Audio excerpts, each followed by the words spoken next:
When I stepped outside that morning, there was a construction machine halfway down our driveway, digging like it was just clearing weeds. The top of the old passageway had caved in. Sirens were wailing. My grandma stood on the porch, crying.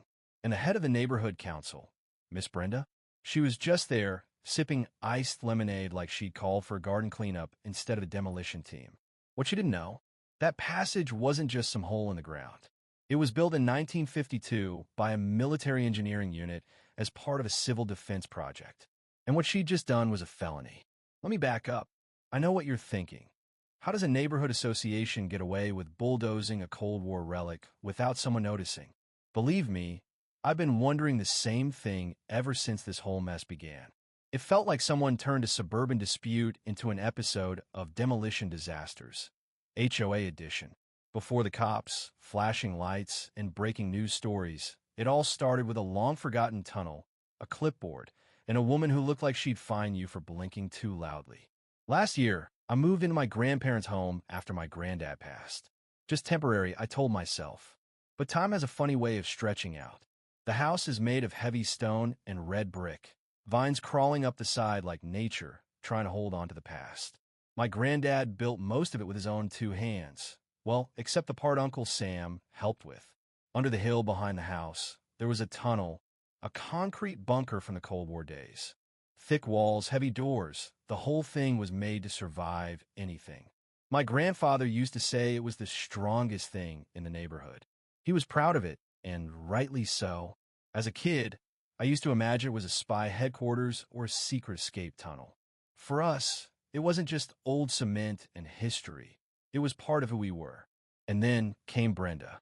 She rolled in 3 months ago, a laminated neighborhood president badge clipped to her cardigan like she meant business. She had the tone of a substitute teacher and the energy of someone who watched too many courtroom dramas. She'd just taken over the council through what some called a procedural vote. Funny how that vote happened at 9:30 on a Tuesday morning. Most folks, myself included, were at work or asleep.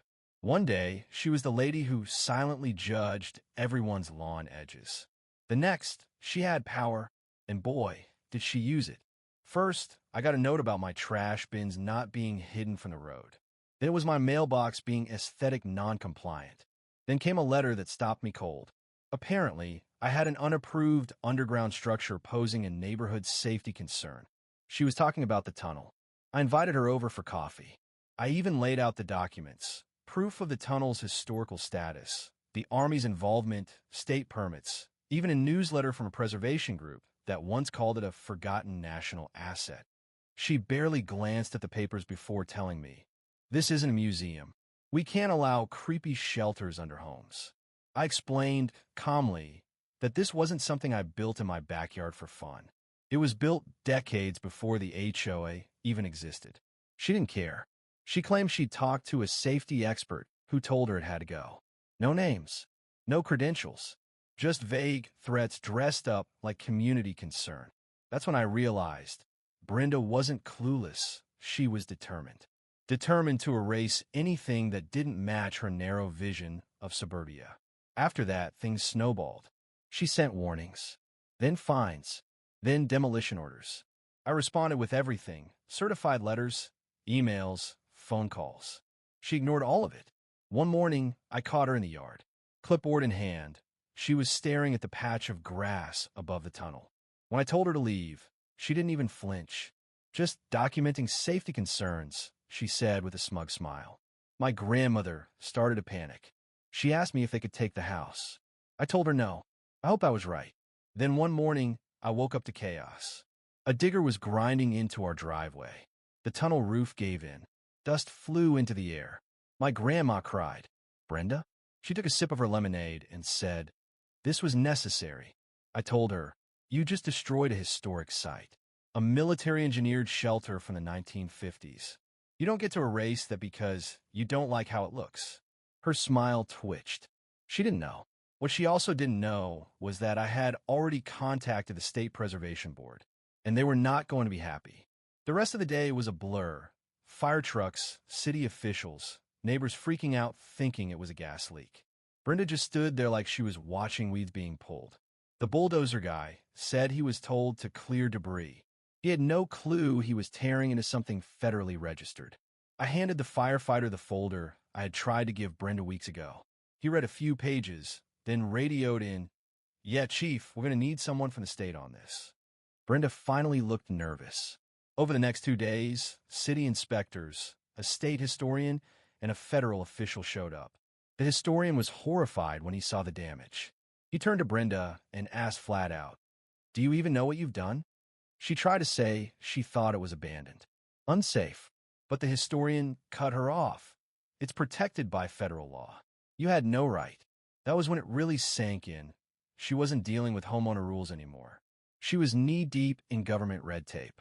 What followed was a slow and glorious unraveling of Brenda's empire. The HOA's insurer refused to cover the damage, saying it was unauthorized. Legal letters started pouring in. The board turned on her. Neighbors posted screenshots of the emails I'd sent Brenda, proof that she knew everything and still went ahead. One board member quit. Another apologized publicly.